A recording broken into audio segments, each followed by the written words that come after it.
We're barely 1 hour into the new trading session and Bitcoin is up nearly 1,500 bucks, breaking the swing top, up 2.4%.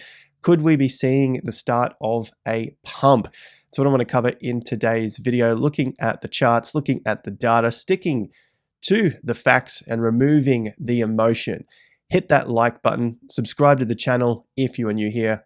I am your host, Jason Pizzino, on the home of macro cycle analysis. We're covering Bitcoin, the stock markets, crypto, and the real estate cycle. Links in the top of the video description. Our free crypto and economic report is out today. Subscribe to that. More on that later. Let's just kick it off with the traditional markets so we can get a feel for what is happening in the broader picture here. So the stock markets are still in fear.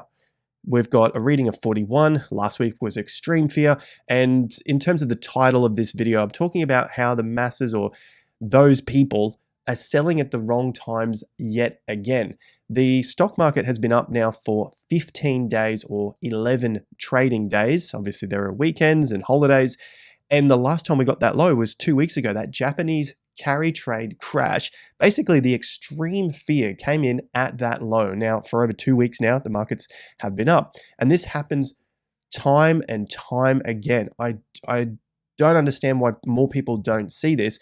And pretty much at those lows, it's really hard to position yourself to get that urge to start to enter new positions or add to your positions if you're already invested in the market. And I'm always met, and you guys that have been following now, over 300,000 of you, we're here, 40,000 views a day, 36,000, sometimes up to 50 or 60,000, depending on the event. And I'm always met with some sort of head-on collision from the opposite side, thinking that the recession is now here, that we're going to collapse, and that the markets cannot possibly go up yet again. And this has happened every single event. I've been talking about this on YouTube for many, many years now. And basically throughout this time, the markets have now hit new all-time highs. Eventually, things do roll over. And of course, we're going to try and find out roughly when that happens, because no one can pick the top and no one can pick the bottom. But if we're on the right side of the market for long enough, then hopefully we're going to see those returns in our portfolio. And that's what I try to present here to you today, looking at the facts, looking at the charts, looking at the data, and hopefully you come to your own decision and make some money from that. So yet again, it looks like they have been selling, or they haven't been buying, essentially waiting for some sort of extreme fearful event. So basically it's happened again.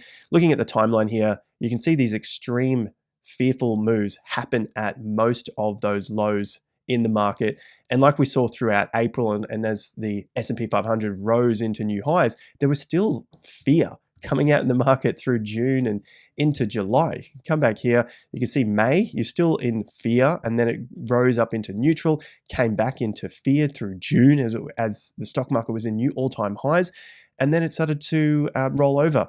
And we've got that low now, and the market is climbing out of this fear. Let's take a look at some of the other data here. I've got the dumb money confidence. Essentially, again, looking at the data around these lows where dumb money, and it's not a derogatory term, it's essentially a term for those that might not have as much information as the institutions. Hopefully we're able to give you that information here, and you obviously go away and do what you want with it. At the lows of the S&P, which is what this black line is up here, you can see that the confidence in the dumb money, essentially us, the retail market, the confidence is very low. If your confidence is low, it's hard to buy into an investment if that's what you're planning to do. You're trying to make money. But the confidence gets quite high as the market climbs. Fortunately, the markets go up more often than they go down. So if you're able to hold into those positions, then you can hopefully write off some of those losses and then work your way into a winning position. But as you can see with the lows, which are obviously the better times to be getting into the market, they're typically at the low of the market. So the confidence is low at the lows, and then the confidence is high at highs, or as the market continues to climb higher. So again, not getting in at the right times. Now, looking at the equities here from Crowded Market Report, we've got small speculators. So going on with this narrative that I'm looking at today, where the majority of people don't buy in at the right times and then get too excited at the wrong times and then potentially sell at the wrong times yet again.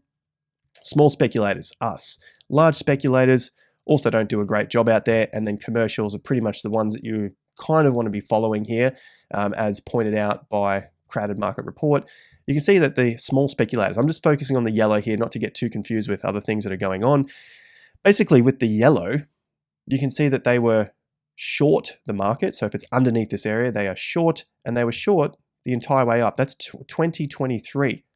And 2023 was an up year. It felt like it was a recession. It felt like it should have been collapsing, but 2023 started out here and ended here.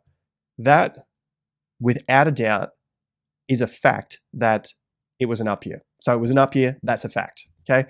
So we can get over that one now and follow on that the speculators, the small speculators, are basically selling off their positions yet again. So let me move my face here, and you can see that August, they were trying to long the market as it was falling, and then started to reduce their positions as you get closer to that low. And we know the low was August 5th. So basically in these 2 weeks here, they were dropping off from their positions. The S&P 500 is in an 8-day win streak. Green, green, green. You get the idea. You like your green colors.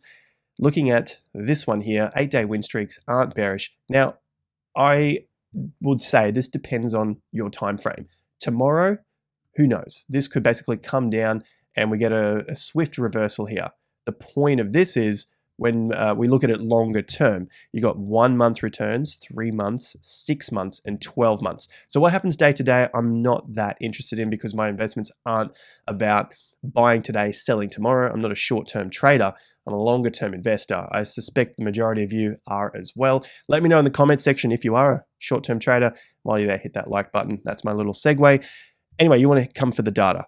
The percentage chance of the price being higher after an 8-day win streak going back to 1950, so that's 74 years, basically 6 months from this signal, 80% of the time, the market is higher. 12 months from this signal, which happened yesterday, we had the 8 days straight up, you've got a 73% chance of higher prices.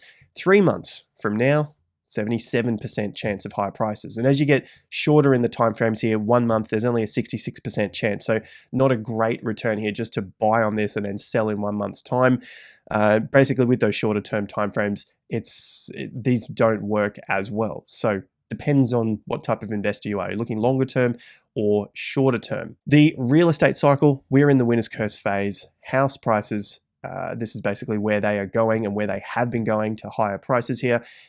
I mentioned this in most videos, but I just want to give an update because obviously there are new people that join the channel all the time and might be unfamiliar with this. But if you are familiar with it, then it's always good to recap it, because we're in a bull market, and within bull markets, you get a wall of worry. So it's pretty easy to forget that we are in a winner's curse phase. Prices going up, people jumping on board thinking that they're the next best trader, and eventually things start to roll over and you end up with a pretty mega collapse and a pretty major recession. But that happens once every 17 to 23 years, with an average being roughly 18.6, which is where you get this figure from. Now, this is for the real estate and economic cycle, which means the stock market could continue up into 2027. Maybe it continues up into late 2026.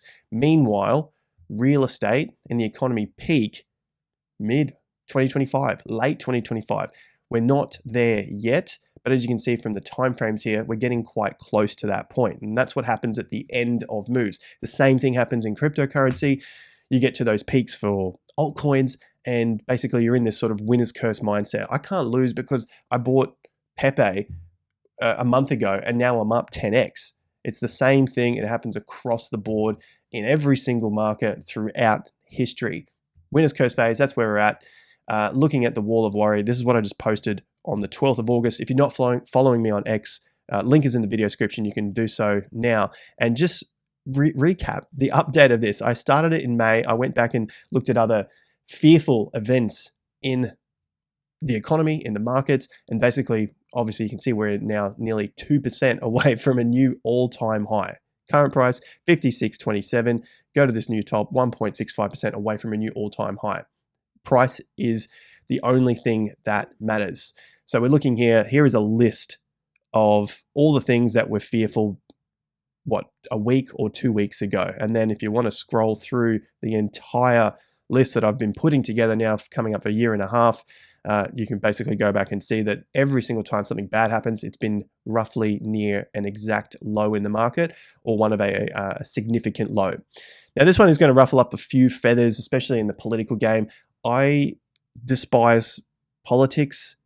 It's pretty much jargon. I'm not going to spend too much time on this. I like to have open minds and discuss things with people who are interested in learning about history and potentially where things might be going. If you're focused on one side or the other, it blindsides you to the possibilities out there. Voting for Trump or voting for Harris, it doesn't matter. It honestly doesn't matter who is in power. The markets will go up until they don't. My view is that it happens later this decade where we start to see things roll over, whether it's Harris, whether it's Trump in power, it doesn't matter. And you can see this throughout history, whether it's Democrats, whether it's Republicans, it really doesn't matter. But if you want to vote for one or the other because you think things are going to be better with them, who the hell cares? Go ahead, do what you need to do, but don't think it's going to change anything in the cycle. History has shown that, and we've looked at that data on the channel before. That was the S&P. Nasdaq is in a very similar position. You can see it's also up those 8 trading days and roughly 12 calendar days up from that low, the Japanese carry trade. The 50% levels at 19,000, and in terms of any sort of correction, if there is a correction, well, there's plenty of support to the downside on all time frames. Short term, you're looking at 19,200. You're also looking at the higher swing low here and the 50% level and this low and this low. So you've got a pretty significant cluster coming in around 17,200 to 17,800. So a pretty good level of support there. One thing that is not rallying and is continuing down as I'm filming this is the US dollar. So this has been the position that we've held here on the channel, especially if you've been following for a while. Hit that subscribe button, or like if you have been following for some time, is that the US dollar is in a weaker position, and the view is that it's going to continue down throughout this second half of the real estate cycle. Here's your second half, real estate cycle up, economy up, US dollar essentially down. And it's starting to break more key levels. It broke through 103.3, retest, fail. And now, just yesterday, it broke through those lows there around 102. Doesn't mean it's going to just collapse from this point, and it's been a long journey to the downside, but I do think that these lows are in trouble here. Around 99 to 101 are in trouble now. And that's been something that we've talked about for some time, but it's going to be a good sign, or potentially a good thing for assets like Bitcoin and the stock market, and of course real estate as well, as you start to see those prices increase. So what is it? The US dollar is weakening and everything else is just playing catch up to that. At the end of the day, it doesn't matter. It just matters what you do with your money. If you choose to keep holding the US dollars because you think everything is manipulated, well, then you're going to be met with higher asset prices and a weaker dollar against other currencies. So it's up to the individual to play that particular narrative as they see fit. Cryptocurrencies. We've got the fear and greed index for crypto. Market sentiment is pretty much the lows of the market, or around some significant lows if you're in a macro bull market for Bitcoin and crypto this time, that you find the extreme fear happen. The masses either, again, same thing, sell out, don't buy, or if they don't buy, then they wait and chase their tails with higher prices. Now, I'll get to that on the chart, and I'll show you that using the TIA indicator here. So we're looking at the crypto fear and greed index. But first I want to look at the Google Trends. And the Google Trends have basically dropped off a cliff yet again. We're down to 19 now for Bitcoin, the search term here, worldwide, past 5 years. And every time this happens, at least in recent history, because that's all we have here for Bitcoin and crypto, it gets down to these lower levels after a few spikes. Eventually you start to see this massive turnaround, and again the masses come back and they start chasing their tails, and they think, why didn't I get into it earlier? Because right now they're all saying it's dead. You're definitely hearing that. Well, I'm definitely hearing that. Maybe you are, maybe you're not. That they're saying, oh, it's over now. There's nothing left for crypto. it's finished. We've had that bull market, and it's all basically going back to 30K or 25K or whatever the number is that they decide to call out. But it's pretty much the same thing over and over again. Look at the last time we had these really low readings for months on end. You had July, you had August, you had September, and then that breakout happened in October, and a lot of interest started to return at that time of October, when the masses were just starting to hear about it again as it broke out of 32K. That's when you had all of your pro traders and verified traders and all this, professionals shorting Bitcoin all the way up. Now, it's not just me saying that, but it was also on Crowded Market Reports, COT reports. So the commitment of traders. And you saw the same thing happen with small speculators, large speculators. They were basically heavily short on Bitcoin right through this breakout. And they kept trying to short the market. And they got absolutely destroyed, which then led to a massive short squeeze to the upside. And they were still trying to short the market. This time, however, we have a bit more of a balanced market. So there's no real decision here which way they want to go, which is typical of the current pattern being in a, sideways trading range. Basically what we looked at yesterday, trading range, boring, people leaving the market. You can see that happening here because they're not interested in the search term anymore. They're not looking at Bitcoin. They're not looking at crypto. And then eventually they all start to come back as it pushes higher once again. Now, I've gone ahead and drawn in each of those low points throughout the previous cycle. Now, these red lines are marking the bull market. So basically price low to high. Here are your extreme fearful events, and they've happened at major lows or around significant low periods of the market grinding lower. It's not an exact science. That's why I don't use it as a standalone tool. But I think it's a good way to at least get started to position yourself for the bull market if you haven't already. As I said, I personally don't use it as a standalone system. I know some people that have tried to do that. I would much rather add a swing chart on top and then also look at 50% levels along with other Gann analysis and Wyckoff analysis. But that's beside the point right now. In terms of these lows, you've got the drop into 2021 in that mid-year, May, June, July, the big punch out, and then a drop into September. So that was the Evergrande fear, and then into that final peak before we had the bear market. So there's your bear market collapse. You had some pretty significant lows in June and July, and then again in September and October before you had the final drop into November, which was a higher low on the market sentiment reading. Basically, the market wasn't as fearful when FTX collapsed. 8 billion just wiped off the market like that. They weren't as fearful as they were when the DeFi market collapsed. Now, fast forward to where we currently are, and we're finally seeing some extreme fear again, and the market just bubbling around extreme fear and fear. So does that mean that this is it? This is the low? Of course not. Who knows for sure? What I'm looking at is an area to accumulate and then a time to distribute to take those profits. I'm not trying to buy the exact bottom, and I'm not trying to sell the exact top. I just want to get into a position and keep adding to the position when the risk is lower. And I think the risk is lower when there is a lot more fear in the market, which is basically now. So you do what you want with that information. Looking at the current price now at 60,600, we've got a couple of higher swing lows. We are still underneath the 50% at 61.4. So it's still in a technically weak position. So if you did want to wait until you started to see some signs of strength above that level, I mean, it's probably not a bad option there either. But again, there's going to be more people that want to risk it for the biscuit to get those lower prices. To the downside, you still got 55,900, which was the 50% level of this current move, and then also the level here at roughly 56,500, which was that previous swing bottom. So there's a fair bit of support to the downside should this rally fail again at 50%. Watch where that comes in. But if you're trying to get in earlier, then you've basically got to take the risk that this might not be the low. As we've looked at many times before, there is less risk the higher the market goes, but of course the returns drop off. That's your risk versus reward. Overall, things are looking reasonably good, in my opinion, from my analysis for Bitcoin. As you know from the previous videos, we looked at the monthly here, in particular, a lot of the volume. So I'm not going to recap that again now. I'll wait till the end of the month.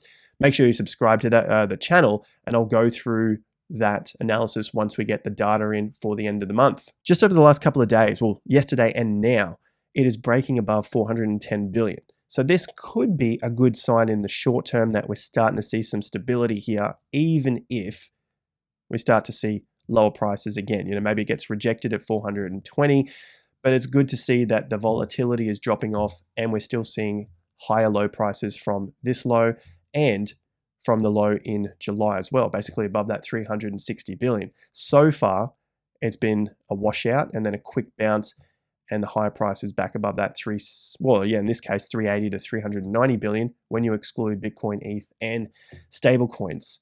So overall, things are looking relatively stable once again for cryptocurrencies, but that doesn't mean that every cryptocurrency is going to make it. Let's take a look at ETH here. ETH put in a low at 2100 and for now is still grinding away, holding above 2500. So we've got the 50% level of the bull market range, low to high, 50% through the middle, that's $2,500.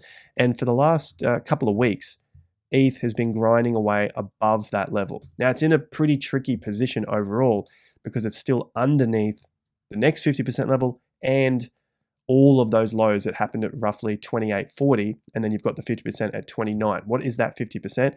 Well, it's 50% of the bear market range. So you've got the low to the high here of the bear market and 50% right through there. So it's got a lot of tricky work to do to get back to a position of strength. But if it can overcome 2,900, then it's going to be in a much stronger position moving forward and potentially back into a position of one of the stronger cryptocurrencies.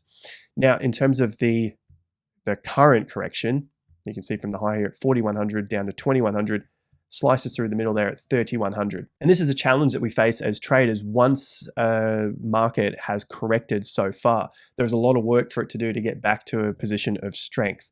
As you can see, plenty of overhead resistance because it once was support, but once it can do that, well, then it's back into that stronger position. Our old faithful friend Solana is still above 50%. And on a short-term basis, before we get to the longer-term stuff, you can see 3 red days and you had an increasing volume. However, so far, the low is dead on the 50% levels, 136, 137, 138. From there, it has bounced away and is putting in higher lows and higher highs on slightly increasing volume this time. So the next couple of days are going to be quite important to see if it can break back above roughly 150. And if we want to get quite granular here on the shorter term timeframes, very short here, you can see the 50% of this current correction comes out almost dead on $150, which is very close to that previous swing top as well at 152. So if you're looking for some short-term strength, closes above 150 to 152 are going to be that sign of short-term strength. Getting rid of that now, looking at the current correction all the way down, you can see from the peak down to the scare low here is again 152, dead on the little swing top that came in. So again, if it can get above 152, Solana is going to be in a much stronger position above 152. Checking this Solana versus Bitcoin pairing, thanks to the viewer that corrected me on the versus. Basically, the last couple of days have been absolutely nothing. Still higher lows, lower highs. Trading ranges are a tricky thing to determine and to forecast because at the end of the day, you're basically just getting into shorter and shorter timeframes here. The major ones we're looking out for closes above the 50% and the tops here, roughly 0.0027. Invalidations back below roughly 0.002. So at the moment, still just grinding away overall, putting in higher lows, but really nothing to speak about until either of those levels have been breached. And now the final one is Casper USDT or Casper USD. Also putting in higher lows on the macro picture here and higher highs. So this is a pretty good sign. Yesterday, significant volume compared to what has happened over the last 2 weeks. And it closed just above the 50% level at 16.65 cents. So overall, it seems like there is still plenty of buyers here that are holding up the price and not allowing it to get back under roughly that 10 cents, which is the 50% level, or back below these previous lows, which are at sort of 9.5 cents. So while that's still the case, while it still holds its ground here at the, back in this trading zone, well, it's in a much stronger position than a lot of other cryptocurrencies. Overall, it looks like the markets are still trying to find which way to go next, with a slight bias to the upside because of those higher lows that have formed. But I want to hear from you guys now in the comments section. Were you able to find a way to enter a position using a trading plan? Just yes or no. I'll leave a pinned comment down below. And if you want to expand on that, please do so. And we'll have a discussion in the comment section. Otherwise, I'll see you guys at the next video. And if you are subscribed here, look out for that free crypto and economic report coming to your inbox in less than 12 hours. Till next time, take care and peace out.